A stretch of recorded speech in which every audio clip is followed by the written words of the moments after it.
Umuwi na ako ng Pilipinas na parang walang nangyari sa amin doon sa Singapore. Tinago ko ang problema ko sa mga kamag-anak ko at sa mga kaibigan ko. Walang nakakaalam kahit isa sa kanila. Dahil hindi ko sinabi sa kanila at isa pa hindi pa ako handa na sabihin sa kanila. At syempre hindi ko rin alam kung papaano. Wala pa akong lakas ng loob. Ang akala ng lahat ay okay pa rin kami ng asawa ko. Hindi lang nila alam, hiwalay na kami. Ginawa ko na lang ay tinanggap ko yung offer niya at nag-aral ako. Sinasamantala ko yung pagkakataon at sa awa ng Diyos ay natapos na ako sa aking course. 1 taon lang naman kasi yung kinuha kong kurso at in demand naman sa ibang bansa. Sa ngayon ay wala na akong suporta sa kanya kasi tapos na ako sa aking pag-aaral. Okay na ako ngayon at naka-recover na ako at nakapag-move on na rin. Tanggap ko na ang lahat ng nangyari sa buhay ko at naniniwala ako na lahat ng nangyayari sa buhay ng isang tao ay may dahilan. Iyon lagi ang nasa utak ko. May dahilan si Lord kung bakit kinuha niya sa akin yung asawa ko at alam kong papalitan niya yon ng mas higit pa. At panay din ang pray ko na sana bigyan niya ako ng lakas ng loob. Sa kanya ako kumukuha ng lakas upang malampasan ko ang mga nangyayari sa buhay ko. Ate Karen, masaya na ako ngayon kahit 0 ang love life ko. Dadating din yan sa tamang pagkakataon at sa tamang panahon. Hindi na ako galit sa kanya at nawala na ang sama ng loob ko. Inalis ko na ang mga hatred dito sa puso ko at pinatawad ko na rin siya. Pero may mensahe ako sa kanya kahit alam kong hindi niya ito maririnig. Gusto ko lang sabihin sa kanya ito.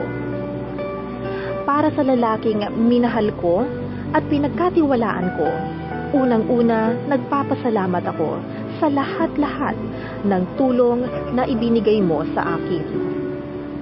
Salamat din sa maikling panahon na pagiging mag-asawa natin.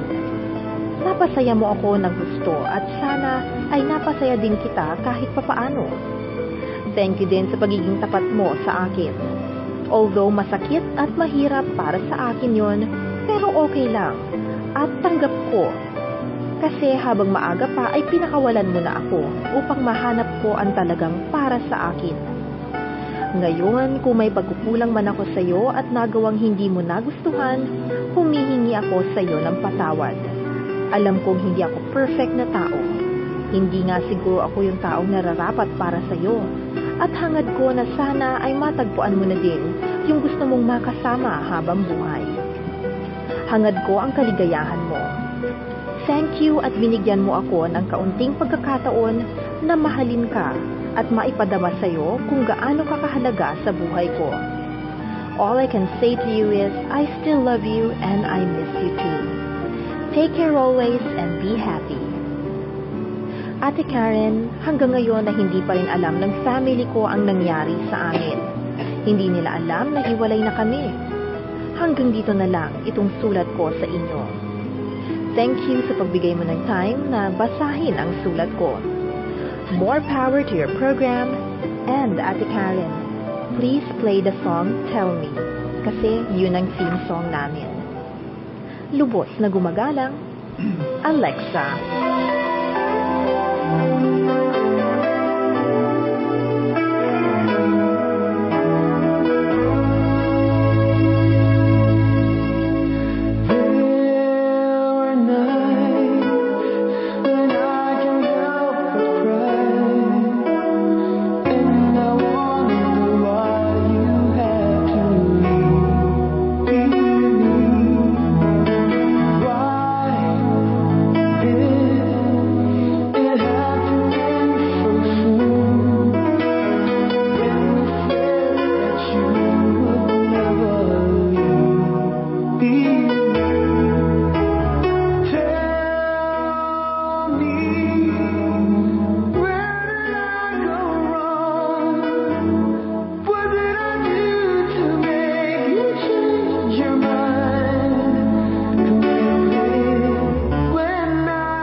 If